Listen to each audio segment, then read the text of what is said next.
On today's episode, I'm talking with Tony Maritato, creator of the Total Knee Replacement Support Group for Kind People, a trending Facebook group for people recovering from total knee replacement that has currently 6,000 members. Tony's going to share with us some great tips for people who are considering knee replacement, are preparing for a knee replacement, have recently had a knee replacement, or are still having chronic problems after a knee replacement. I hope you enjoy today's episode, and if you do, please subscribe to our podcast so you get notified of our future episodes. You're listening to the St. Louis Pain Expert Podcast with Dr. Dave Candy, St. Louis's leading expert in chronic pain relief. Dr. Candy specializes in helping women age 40 and above to overcome chronic, nagging aches and pains without medication, injections, or surgery, so they can stay active, mobile, healthy, and independent. Whether you're suffering from pain yourself or know someone who is, pain's a universal experience that affects us all, but that doesn't mean you have to suffer. Knowledge is power, and having the right information can help you or someone you love get on the road to recovery. On the St. Louis Pain Expert Podcast, Dr. Candy talks with other health experts from St. Louis and around the world to give you the information you need to recover, the peace of mind of knowing that you're not alone, and the hope that lasting relief from chronic pain is possible. And it doesn't require relying on pills, injections, or surgery in order to do so. So sit back, relax, and open your ears, mind, and heart, and let the healing begin. Welcome to the St. Louis Pain Expert Podcast. I'm your host, Dr. Dave Candy. I have with me here today Tony Maritato, the owner of Total Solutions Therapy in Middletown, Ohio. He also is a worldwide expert on total knee replacement and has a trending channel on YouTube.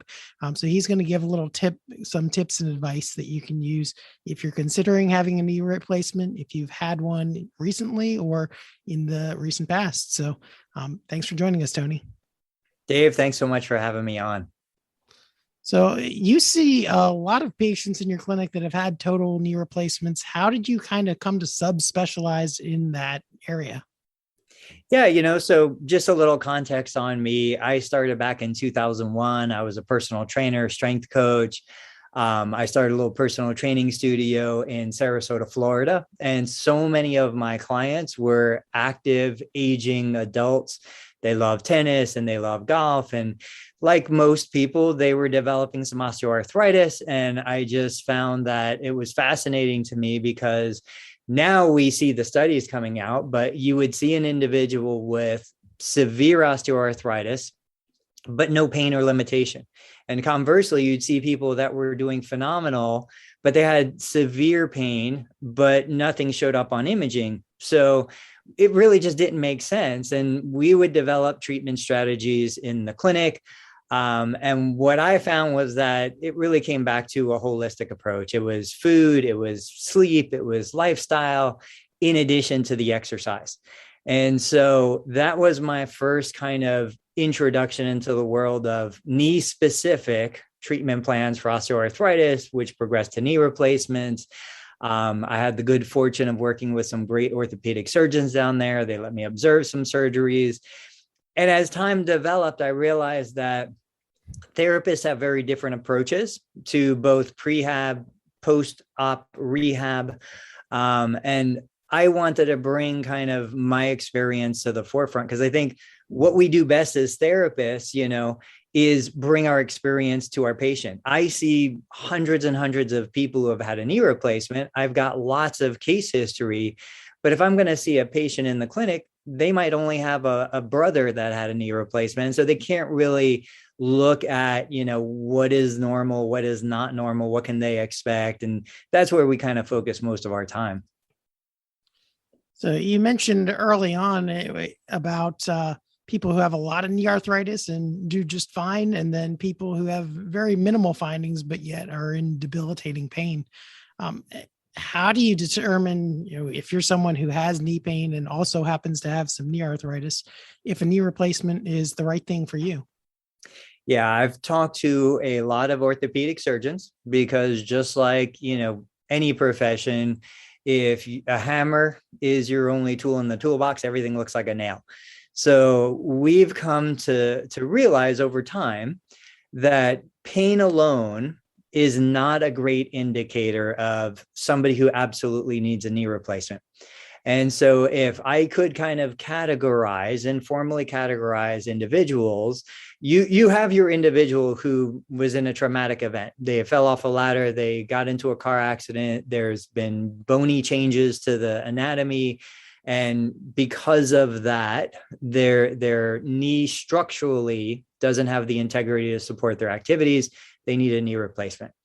But oftentimes, we can see cases where an individual might have severe pain, but mechanically everything looks and works pretty well. Those are the cases in which maybe a more conservative approach is better. We try to change some of the chemistry. People understand, well, if I take an over-the-counter anti-inflammatory, it changes my body chemistry. But exercise does an amazing job at changing chemistry too. And a lot of times patients with pain will say, well, it's miserable first thing in the morning. I could barely move. It takes me an hour or two to get moving. Then I've got this honeymoon period, late morning, early day, where I feel the best, almost no pain. And then into the evening, it's a debilitating pain again.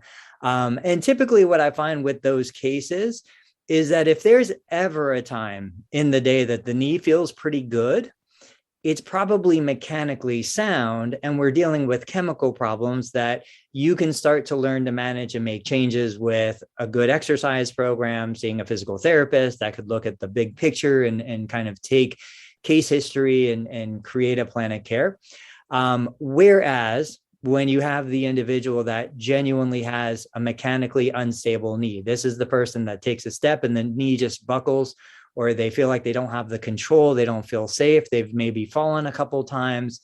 These are the factors that go into the decision of, okay, now I've got a mechanical problem, it's probably time for a mechanical fix, but you can't use any single factor. So imaging alone can never be the only factor that determines now it's time for a knee replacement. Pain alone can't be the only factor. History can't be the only factor.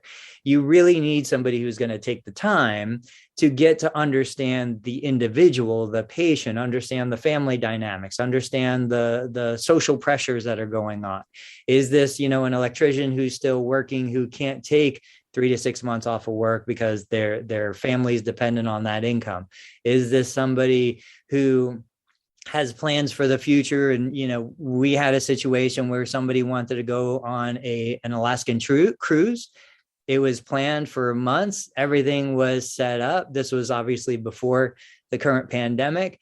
And they had a choice to make. They were gambling, rolling the dice a little bit to say, hey, I've got 3 months. Do I want to roll the dice and get the knee replacement? Heaven forbid there's any complications, and hopefully I can do my cruise. Or do I want to put those 3 months into a conservative care program with a therapist and maybe massage and a couple other adjunct services, get to where I can handle the hiking and biking and all the things that I want to do in Alaska, and then have the surgery after? These are the tough decisions that I think patients, clients need a professional who has had experience and seen 100 or 1,000 cases to help direct some of those decisions. Are there any specific prognostic factors that you notice that, hey, this person's likely to do pretty well, or this person has this, that, and the other going on? They're probably not the best candidate. Yeah. I find that and this applies beyond just knee replacement. I find that it applies to low back pain when somebody's going to have a spinal fusion, rotator cuff repair when somebody's going to get surgery. But typically what I find is that when somebody can really kind of localize the symptoms, the impairment, the pain, it's kind of almost to the point. I always ask my patients, can you use one finger to point to the spot that's causing you the most discomfort? And if they always open up their hand, they say, well, it's this area. That's not specific enough, So the individual that has a very clear case history, a very point specific problem that we can tie to mechanical issues, the mechanical solution of surgery tends to work incredibly well. But the individual that's had long-term, persistent, generalized pain, and often in the clinic, you probably hear this too, I'll do manual therapy on somebody who comes in for knee pain, and I'm checking the hip and I'm checking the calf and a couple other areas. And the patient will tell me, I had no idea I was tender in those spots. My IT band, my hip, my glute med, I had no idea that I was painful up there.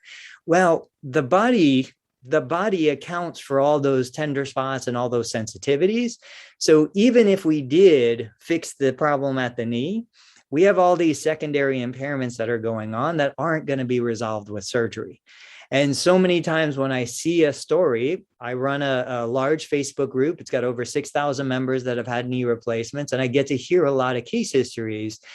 Quite often when somebody says, I have a different pain now after the knee replacement, sometimes worse, sometimes not, it's usually because of those secondary problems that the knee replacement couldn't resolve.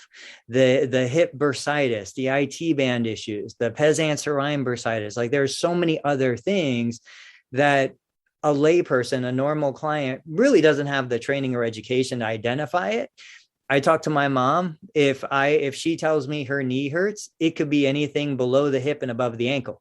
Like there's 900 structures that we could be talking about, but to my mom, it's her knee, and so that's probably the biggest indicator is like, listen to the case history. How point specific is the problem? Does it make sense that these are mechanical issues alone, or primarily at least, that we're dealing with? And did somebody make sure that we're not looking at a hip, a low back, an ankle, pathology that's going on, that's contributing to what's going on at the knee? Yeah, that's great. And I don't know whether that's just from personal experience that you've noticed that, but there's actually several studies that validate that. One, people that are just more tender in their forearms and just their body's more sensitive to pain than the average person, tend to not do as well. So if you can isolate it. What about psychosocial factors like anxiety, depression? How do those play into it? They're huge. We see that constantly. I share quite a lot of content trying to help individuals before surgery. This is a major life event. I mean, we talk about, I think it's getting married, having a child, and buying a house as 3 huge life events that are major stressors. Well, getting your leg chopped off and sewn back on is another one. And so when I'm looking again through my group and through my associates and peers, anxiety, depression, so many of these psychosocial factors come into play. Finance is a huge one.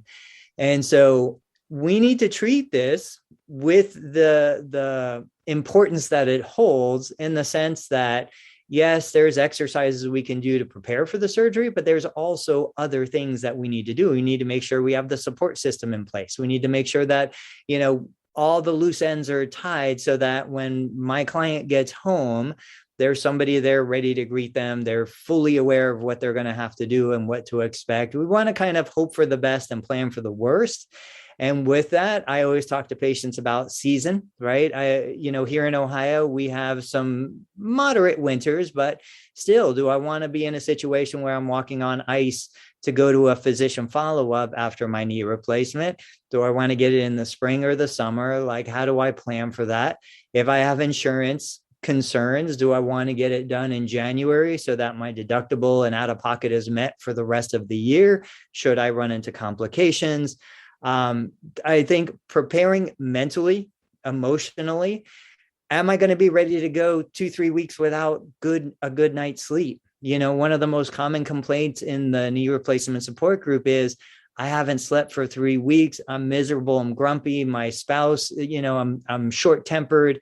It's not fair to the people around me. How do I deal with this? So knowing that those other things are going to be an influencing factor on your recovery is huge. And anything you can do to prepare for that is going to make a big difference. Now, you mentioned season too. And one of the common things that people with both knee arthritis and replacements talk about is, oh gosh, when the weather gets cold or when it starts to get humid out or when a storm's coming, my knee starts to hurt more. Why is that? So I did some research on how weather affects the joints. And I can tell you 20 years ago, when I was a new grad working in the clinic for the first time, you just chalk it up to old wives' tales. But there's absolutely you do a PubMed search, there's some clinical data out there talking about whether it be barometric pressure or whether it be other factors going on. Now, in theory, when they do a knee replacement, they're removing the cartilage, they're taking the ends of the bone off.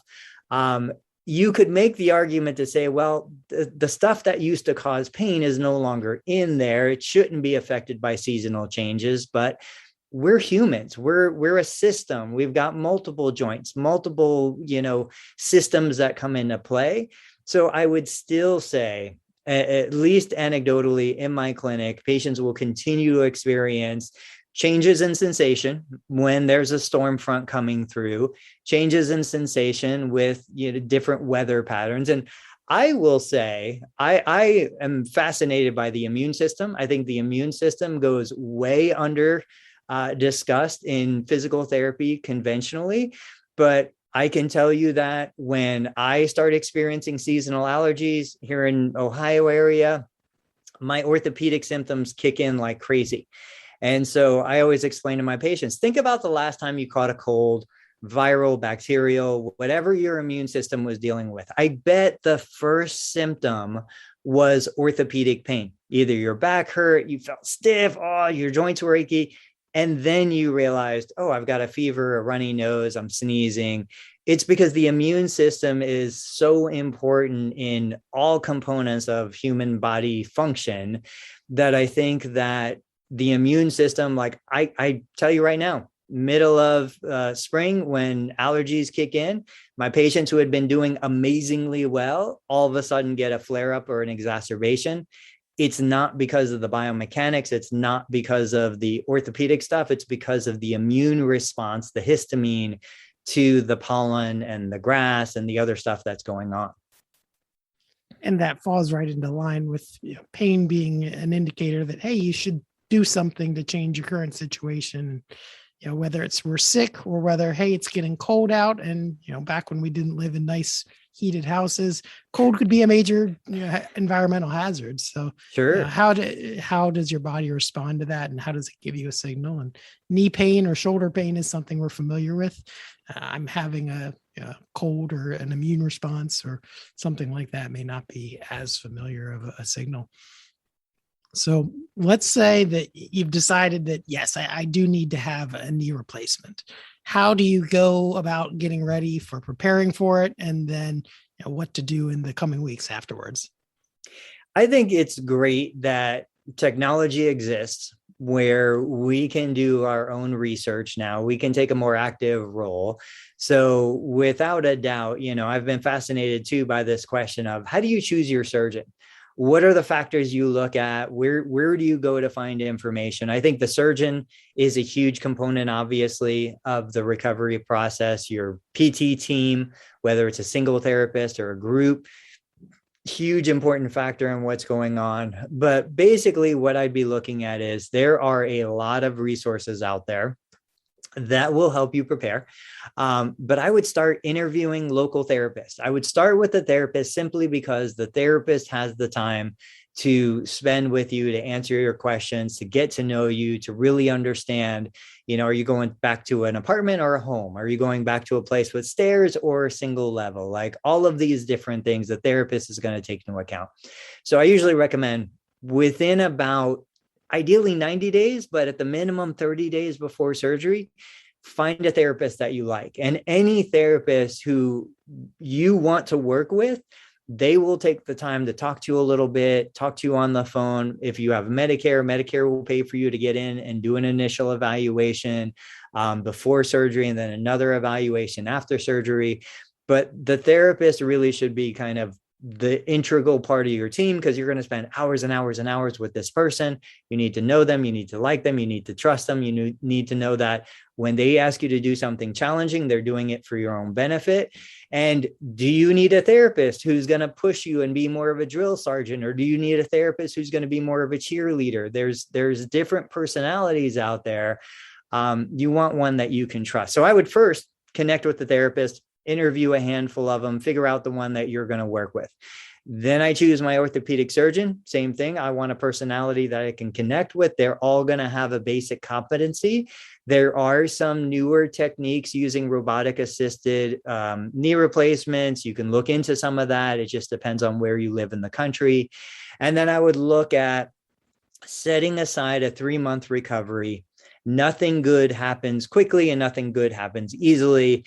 Hopefully 4 weeks, 6 weeks, you're doing amazing, but have 3 months so that you're not pressured. You don't feel like you have to rush through the rehab process, and really take this time, make it an experience, make it a transformation, not just for your knee, but for you as a human being. I always say the patients that I see do the best are the ones that have a bigger reason than just themselves. Like knee pain, arthritis, yes, they're major factors for you. But what if you're rehabbing your knee because your plan is to take the family on a family vacation that you couldn't do last year because you knew your knee wouldn't let you walk on the beach in the Caribbean, or it wouldn't let you hike the mountains in Alaska? That's your goal. Okay, that's what I'm moving toward. That's my light at the end of the tunnel.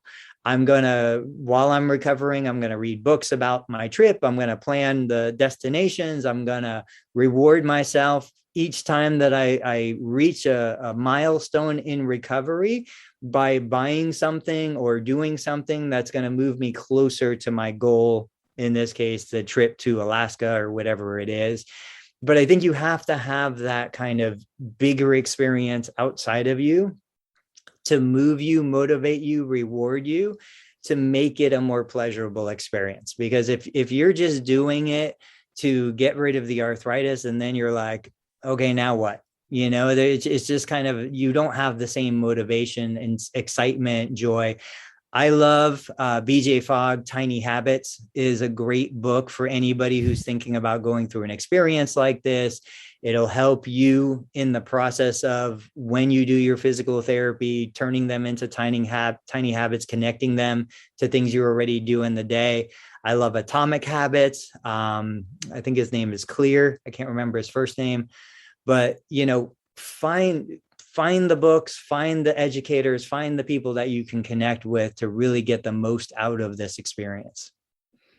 You mentioned BJ Fogg and the Tiny Habits, and there's a great, 5-10 minute TED talk out there that for anyone who wants a brief introduction into that, about how doing 2 push-ups a day can get you into better exercise shape after a year. So something great to check out. And I think your information about planning for the knee replacement 1 to 3 months ahead of time is great, and kind of counter to a lot of times how things go, where okay, doctor says I need a knee replacement, my knee hurts, doctor says I need a knee replacement, we'll have it on this date and we'll kind of see how it goes. And at least in this part of the country, that's how things go a lot of the time, versus right. Okay, I know I want to have this for this reason so I can do this better with my family, and here's my plan at the end of the whole situation, and these are my steps to get here at 1 month, 2 months, 3 months, and then reward yourself, like you said, for those achievements. Yeah. It was James Clear is the other author of Atomic Habits. He references BJ Fogg. I remember the TED Talk exactly the way you're talking about it. And that's a huge component of what we do in the clinic. Like when I talk to my patients about doing certain exercises post-op or even pre-op, I explain to them, I'm like, look, don't think of this as a 30-minute workout twice a week. It's not. It's these frequent micro exposures. We're dealing with chemical problems in the knee. So every time you sit on the commode, if you're female, you're going to sit on the commode a couple times a day at least, if you're drinking enough water. Tie that to, okay, every time I sit on the commode, I'm going to do this exercise, whatever it may be. Every time I brush my teeth, I'm going to do this exercise because I'm going to do it twice a day at minimum. You tie those things in, you get these little micro exposures.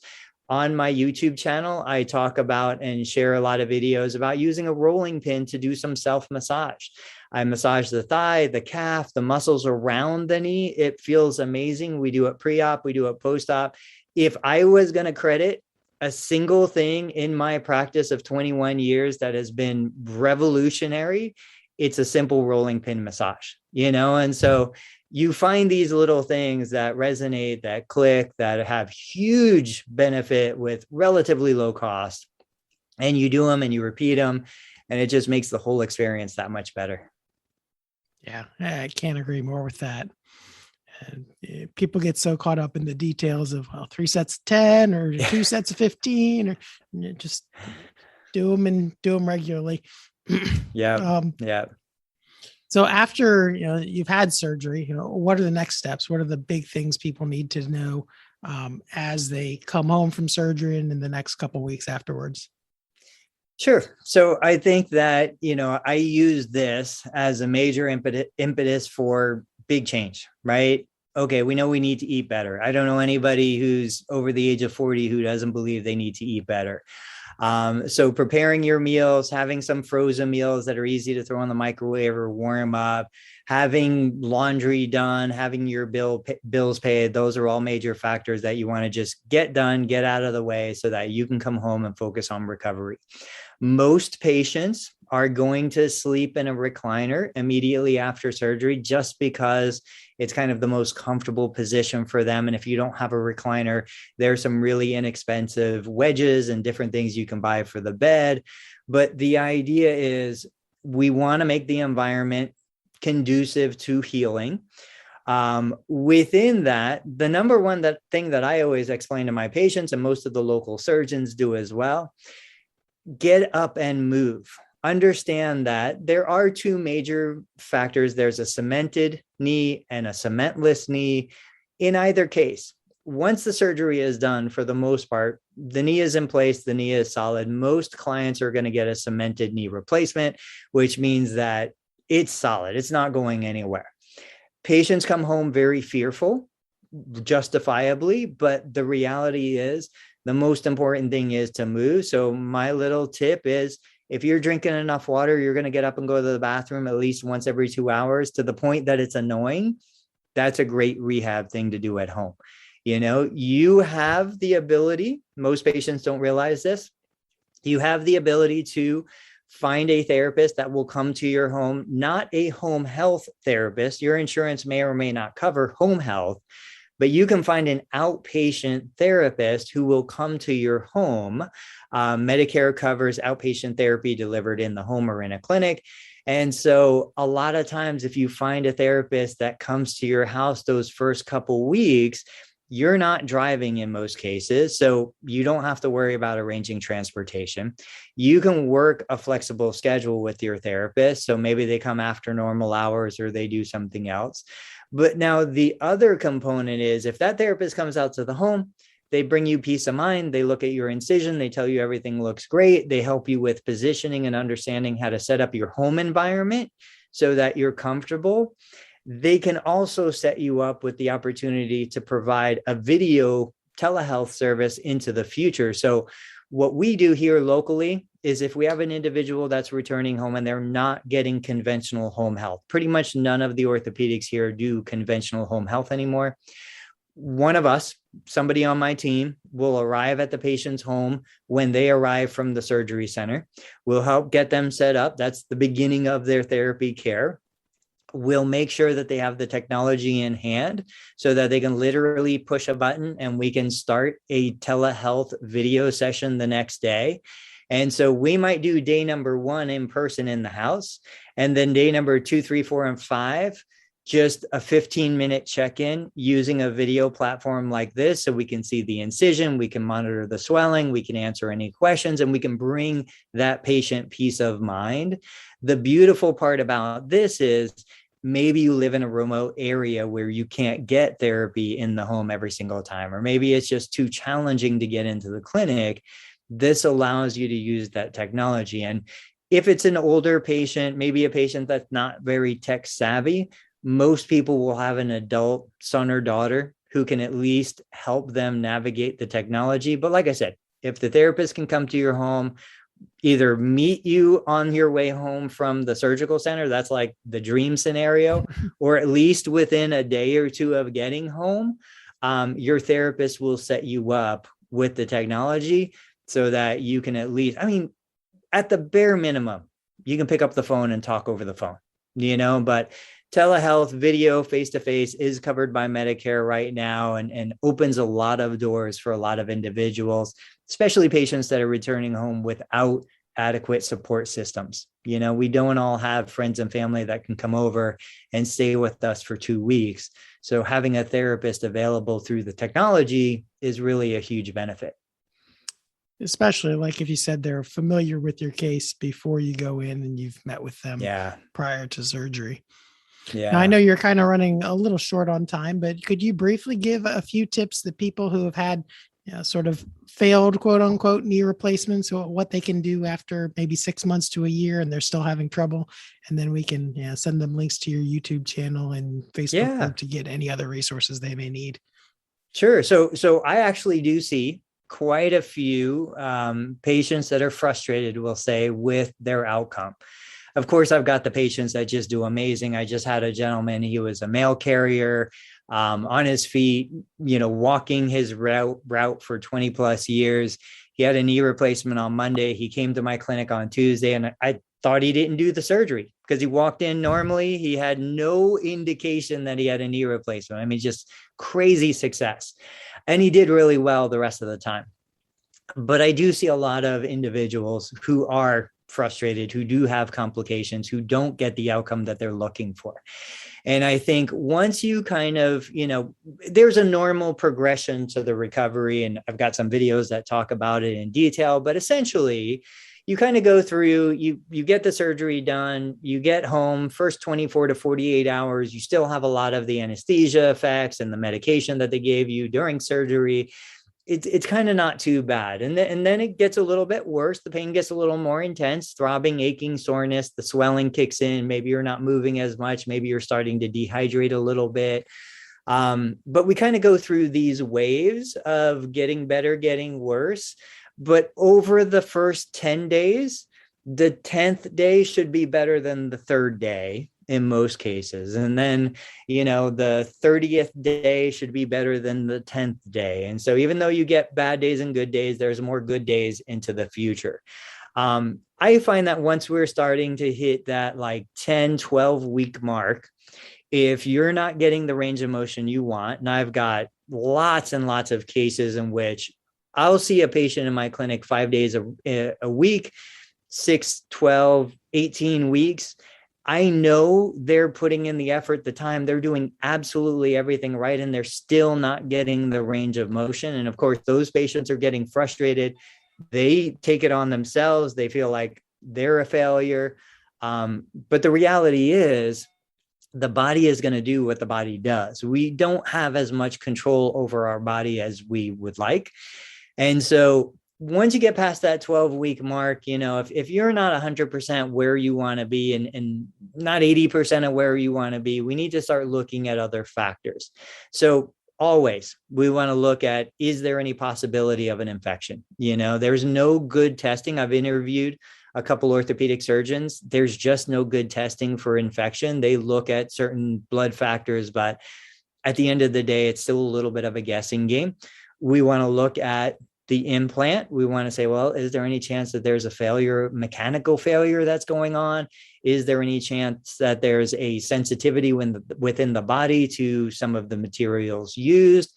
And as we go down the list and we start to rule these things out, back to your original point, Dave, sometimes our nervous system just becomes more sensitive than we would like it to be. And so we need to start looking then at those factors. Maybe the knee mechanically is doing great. The chemistry around the knee is doing great. Everything related to the knee is doing great, but you, the patient, still feel lots of pain, lots of frustration, numbness, tingling, all of these other symptoms. We have to look at the bigger picture then. And that's, again, when it's important that you have good communication with your surgical team, your surgeon, that you trust that person. But then also that you have a rehab team in place so that you can go to your therapist and be like, look, what is going on? Where else can we look? What other factors can we bring into account? And just if I was going to leave you guys with one major message that I've learned over 21 years of doing this, I've seen patients do everything technically wrong and do amazingly well. I've seen patients do everything technically right and have extremely challenging outcomes. And I've seen everything in between. The reality is we just don't have the control over our bodies that we want. And so even in the cases we do everything right, sometimes the outcome, the stat that's pretty much accepted industry-wide is 20% of people who have total knee replacements are never happy with the outcome of their knee replacement. That's a big, big number. And I don't think patients are necessarily prepared for that. That's why I said you kind of have to go in hoping for the best, but planning for the worst. Well, thanks so much for that. I'd love to dive a little deeper into that, but I know we're short on time. So for people who want some more information, how can they access your numerous resources and your Facebook group and YouTube channel? Yeah, so the easiest way is you can go to YouTube. If you type in Total Therapy Solutions, you'll find the knee replacement channel. But also if you just start typing in stuff around knee replacement, I've got over 600 videos on the channel. I'm probably going to come up. You can go to Facebook. We have a total knee replacement support group for kind people. And we're on Facebook. It's totally free. We've got over 6,000 members. People are sharing stories and accounts of successes and failures almost every single day. And then, of course, my personal website, totaltherapysolutions.com. You can find resources and lots of free content on there. But at the end of the day, I just happen to be the therapist that started sharing the content. There are phenomenal therapists all over this country that are more than eager to help. And I would tell you, if don't forget about the occupational therapists. Occupational therapists do a phenomenal job helping people after total knee replacement. They bring a different perspective. They bring a different personality. And anytime I get the opportunity, I try to involve an occupational therapist in with the physical therapist on the recovery team. Well, thank you so much for sharing your time and information with us today, Tony. And Dave, thank you. Have a great rest of your day. Absolutely. Thanks so much. That was great talking to Tony. He shared some great tips and is truly a wealth of knowledge. Make sure to check out the resources that we'll share in the show notes to get some more of his material. And if you're in the St. Louis area and you need some help finding a therapist to help you before a knee replacement or after a knee replacement or even long after a knee replacement, if you are dealing with some chronic pain, then I'd be happy to help you out. You can give me a call at More for Life at 314-941-3970 or check us out at more4life.net. Thanks again for listening and have a great day. Thanks for listening to the St. Louis Pain Expert Podcast. We hope you've enjoyed the show. If you live in the St. Louis area and would like Dr. Candy's help to find a solution to your pain, visit our website at stlpainexpert.com. Email Dr. Candy at dave@stlpainexpert.com or call Dr. Candy's clinical practice at 314-941-3970. If you're listening from outside the St. Louis area but would still like some help, feel free to contact us to learn more about our virtual health coaching. Regardless of where you live, please share our podcast with anyone you know who would benefit from learning more about pain and what can be done to relieve it. And don't forget to subscribe to our podcast on iTunes, Google, Spotify, or your other favorite podcast platform so you get notified when we release a new episode. Thanks again for listening, and we hope you'll enjoy us again soon.